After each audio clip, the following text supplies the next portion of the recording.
Tech Snippets Today with Joseph Raczynski. All right, Kyle Weiss, co-founder of Human Passport. Welcome to the show.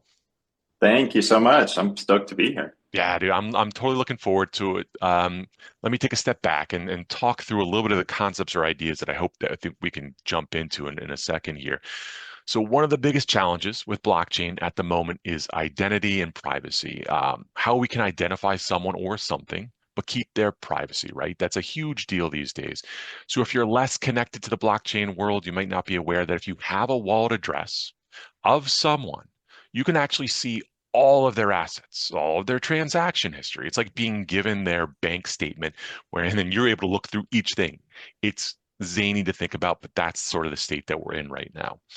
So Base, which is a Coinbase blockchain, it's a layer two, which means, of course, that it's a layer two sitting on top of the Ethereum blockchain. It allows for people right now to build very well, I should say quick, easy in a way applications that allow for them to leverage these layer twos as a database, right?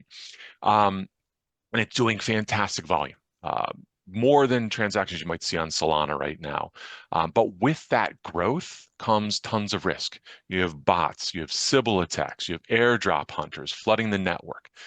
So ultimately, that holy grail is to verify real users at scale without KYC, without friction or black box algorithms.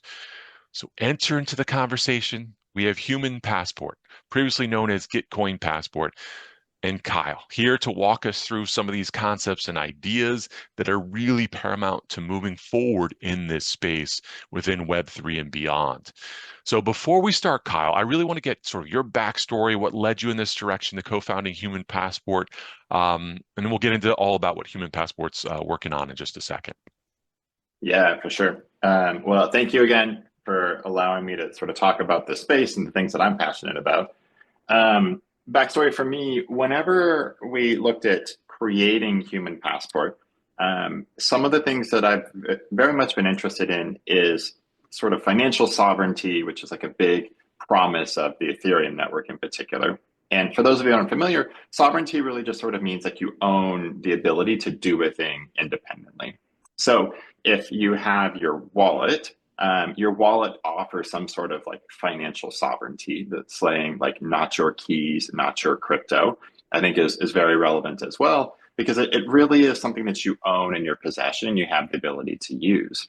And Joe, like you mentioned, there's this sort of fear that like my bank statements are totally public. And the transaction volume of those bank statements, like you outlined, very much is public. But who owns that bank statement? Like the name of the person linked to that bank statement is not at all public. And that's one of the things that we help protect is your privacy or anonymity as you move through the space. So as much as I can enable financial sovereignty, I'm a huge, sort of fan of entrepreneurism as well. And so making sure that folks can be entrepreneurs, they can sort of hide their transaction details and their data in a way that sort of protects their privacy is something that I get excited about and sort of what brought me into the space in the first place.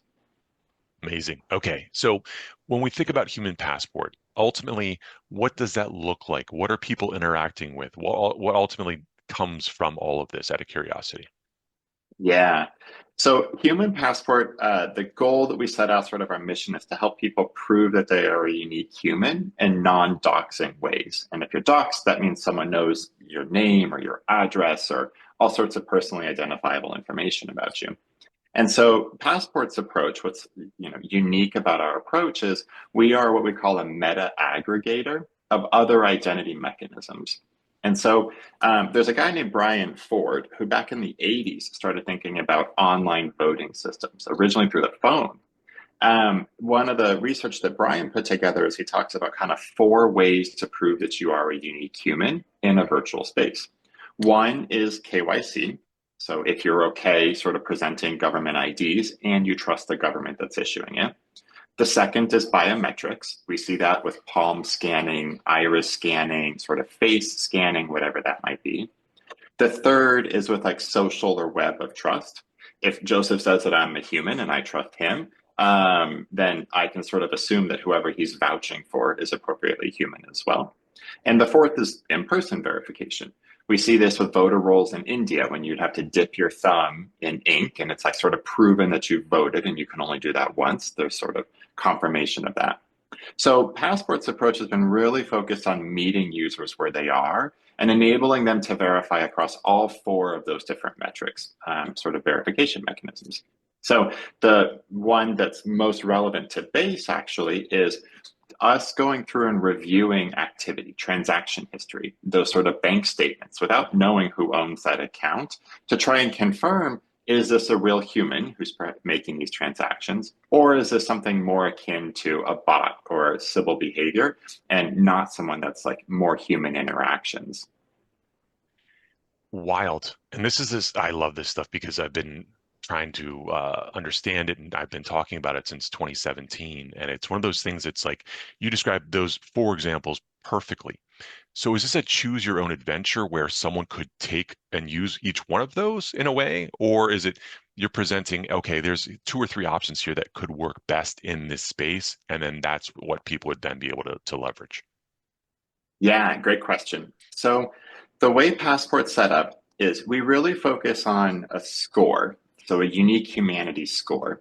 Each of the verification mechanisms inside of the application gives you a certain number of points. KYC usually is a very strong signal. And so we set the goal for the entirety of the application to earn 20 points. As soon as a partner has a wallet, so another one of their users with a score above 20, they know that they can trust that there's most likely a real human behind that particular wallet. And so in our case, if you go through in KYC, you might get 16 points. Based on your Ethereum activity, you actually can get up to 22 points on that particular component alone. So looking at NFTs that people own and trade, looking at their Ethereum activity, looking at a lot of other on-chain activity, ENS names, there's ways that you can earn points to get above that 20 as a threshold. And so some partners who integrate with Passport choose, well, a point value or a unique humanity score of 10 is sufficient to get into their community. 20 is what we recommend, but because the API is free and openly available, they can go through and set any sort of threshold they want, but we really encourage users to try and get above that 20-point threshold on their unique humanity score. That is so cool. And I love that you brought up the ENS as a possibility too, because for those of you less familiar, ENS is the Ethereum name service, essentially like .com. You can have whatever .com, but it's whatever .ens, and people could then send assets to that, or you can use that as a verification of who you are, potentially. Very, very cool. All right. So one of the things that I'm kind of curious about is I've always seen that this moment in time where you can sort of bring together AI and blockchain, there's a lot of positivity there. But there's also some challenges that you sort of alluded to with regard to Sybil attacks and things like that. Where do you see this going when you start to bring in like bots, or let's call them agents, or nouveau term, basically somewhat the same thing? How is this going in the sense that potentially we're going to have billions of agents out there? And we need to sort of verify them. And you may have agents that are doing some nefarious things, but you may have some agents that are actually, you potentially could verify back to me, because I may have a project manager agent, then I have that agent connecting with three or four, maybe 100 different other agents doing things on my behalf. Is there a way of linking that all back? Or are we not at that stage yet? Yeah, so I think you're spot on. The world that I know others have been talking about as well, but we're starting to see is this concept of agents being owned or linked to humans in some respect. So step one is verifying humanity, going through and saying, like, I am a unique human. I am the one funding the transactions that these agents have. I'm the one who's going through and sort of accountable for this particular agent.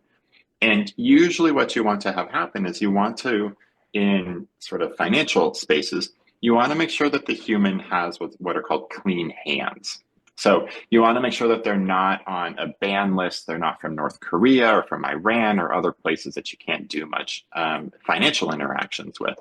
So step one, this is like if I had a magic wand and how to structure this world. Step one is definitely going to be to go through and make sure that you have verified that there's a human, that that human has clean hands. And then you start to tie all of the agents to that human and fund them with the ETH, with whatever the sort of asset is that they need to make sure that they are able to perform the task that you're looking for. So I suspect sometime in the future, this might be 1 year, this might be 10 years from now, agents that aren't linked to real humans will probably have a much harder time interacting across networks.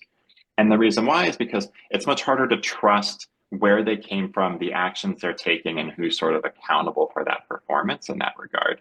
So in this world, yes, these things are starting to grow. Yes, we are getting requests for people to review wallet transaction history, performance on their network, whatever that might be, to figure out, is this an agent? Is this a bot? Is this a real human? And can we help make determinations on that? Which is a lot of back to like our core competency in helping identify who are real humans versus who are sort of, let's just say not, because the not category is growing so much in what you could be if you're not a real human. Excellent. My goodness. And for those of you not watching, we have a special guest, I think, this joined. Yes. Well, I'm very fortunate we were able to pick up a puppy somewhat recently. And so she's been kind of wandering around and just hopped up and is looking for attention here too. Fantastic. Very cute. So, all right. I will not call out this company by name, but recently there was a breach, sort of KYC information from this company was released to a small subset of the overarching number of customers. So KYC, most people understand is very important from all sorts of governments around the world to banks, wherever the case is. You're basically identifying, but there's also problems with that because, of course, if I'm offering up, and I remember going back many years, offering up my ID with a selfie, and now it's a little more standardized, but this is going back many, many years, where I'm taking a picture of myself with a camera of my ID and my face, and now they've moved to like, oh, video of the same concept. But when that's captured, that's given back to the company, potentially they're storing it. Well, maybe they probably shouldn't be storing it, but they're storing it. And then that's released. All of a sudden, hackers or whomever has that information.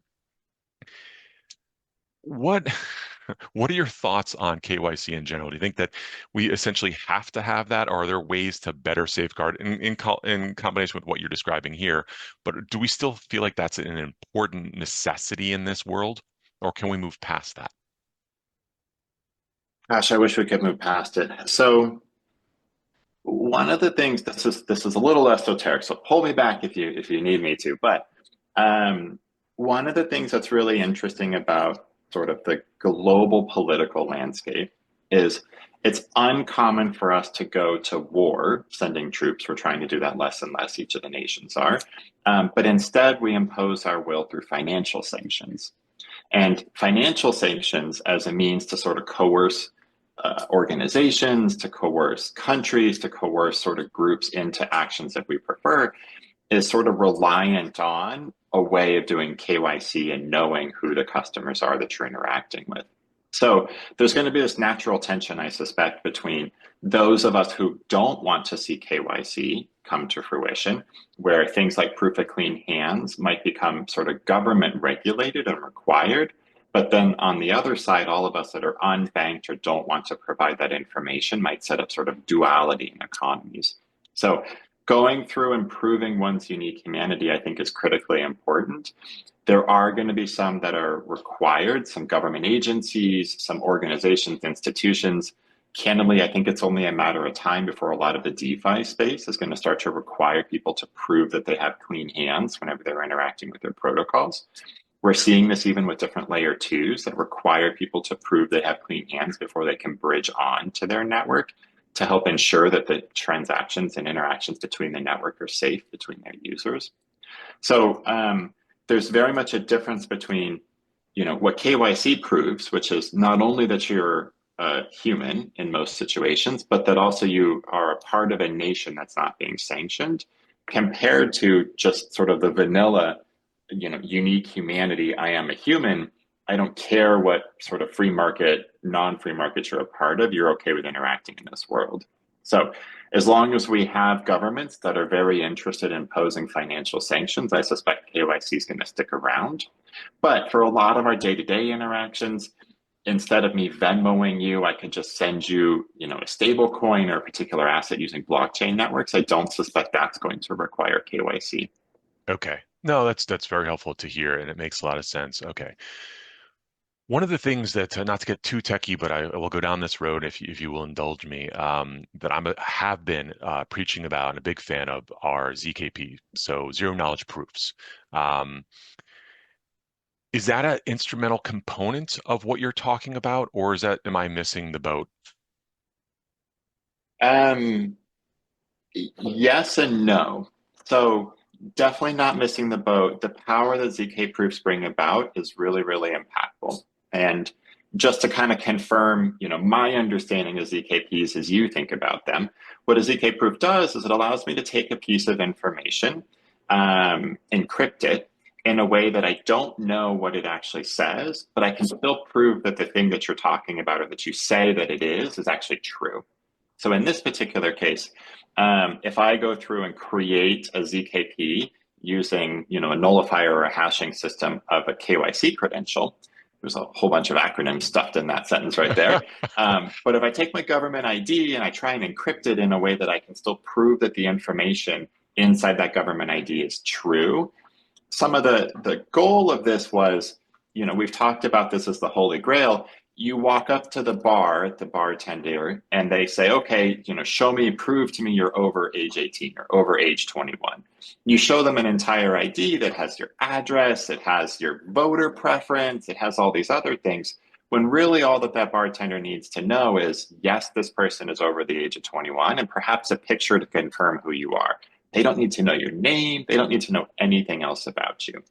This is something that a ZKP often enables, is you can start to prove components of that particular credential or of that government issued ID without having to reveal all of it in its entirety. So ZK proofs, if done appropriately, if sort of parsed out appropriately, can be very powerful. So yeah, I think you're spot on in that regard. Very eloquent and perfectly explained. That was greatly appreciated. So if I read correctly, you all are involved with Base or potentially working with them. Could you explain a little bit about that and what you're working on with them?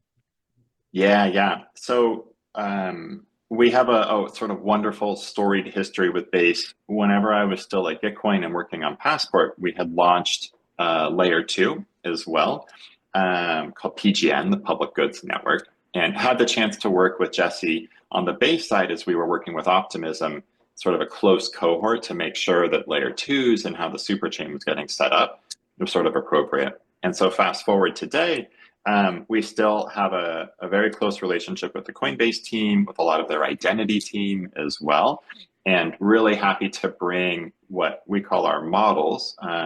We do a lot of model-based detection. So supervised machine learning models that go through and look at transaction history to help us predict who's a real human and who's not. We extended that functionality to Base most recently, just given the sort of onslaught of both adoption that they've had in a really positive way. But then also, as you mentioned, as we opened, the more traction you have, the more sort of grifters and farmers who show up to try and ride on the coattails of the success that's being built. So we've had the opportunity to sort of expand a lot of our work to the Base network in collaboration with them, and excited to have both the models as well as on-chain attestations, sort of on-chain vouching system that someone is a real human being brought to the Base ecosystem as well. Very impressive. No, and I greatly appreciate the context there. So maybe I have one more question, and then I'll leave it open to you if there's anything else you want to talk about. But what do you think the future looks like the next several years in this space? Do you think that we finally sort of solve for some of this? Do you think it's still going to take a little bit longer than that before people are comfortable with this as something that they can sort of rely on? Yeah. So I think you were very astute in thinking through some of the agentic uses in the future. I think right now, legislation in the US is starting to be more, quote, pro-crypto. What that means is it's not necessarily, from my perspective, I don't think we're going to see a blanket get out of jail free card for anything crypto related. I do think we're actually going to see in the US, at least, folks that are interested in building smart legislation that helps protect financial systems and sort of government authoritarianism with a lot of their regulations, but then also, a lot of their like imposing their will through sanctions and things like that. So I think we'll continue to see proof of humanity being incredibly important. I think we're going to continue to see the expansion of proof of clean hands being very important, and linking agents back to real users, back to wallets that have some sort of accountability, I think is going to be critically important as well. One final thing we haven't really talked about that I do expect to see more of is what's called RWAs. So real world assets being brought on chain. That changes how the title of your car, perhaps the deed of your home, a lot of these other assets are being handled and connected to real users. And that also is going to require some proof of humanity and proof of real human behind those RWAs, those real world assets, in their trading and just a financial world that's still very, kind of Web 2 or old school in that regard. Amazing. And I love that. It's funny, it's been rebranded. I used to talk about the tokenization of all assets. So the deeds to properties, and now it's RWA, which makes so much more sense in ways because it relates it back to the real financial world rather than tokenization of assets. What the hell is that? So yes, no, it's perfect. I think we kind of joked, none of us thought the term NFTs was going to go parabolic whenever those first came out. It was just like digital ownership of images and other content. And it was like NFTs. And then we're like talking about tokenized assets of securities and these other things. Nah, that ain't it. But RWAs, it's like, sure, man. RWAs, that's the new hotness. No, it is funny to see these things take off like that.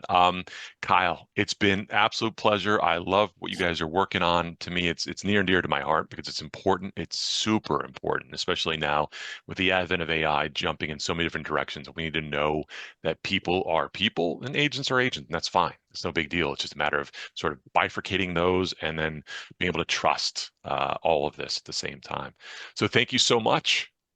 Yeah, I appreciate it. Thanks for having me on. Tech Snippets Today with Joseph Raczynski.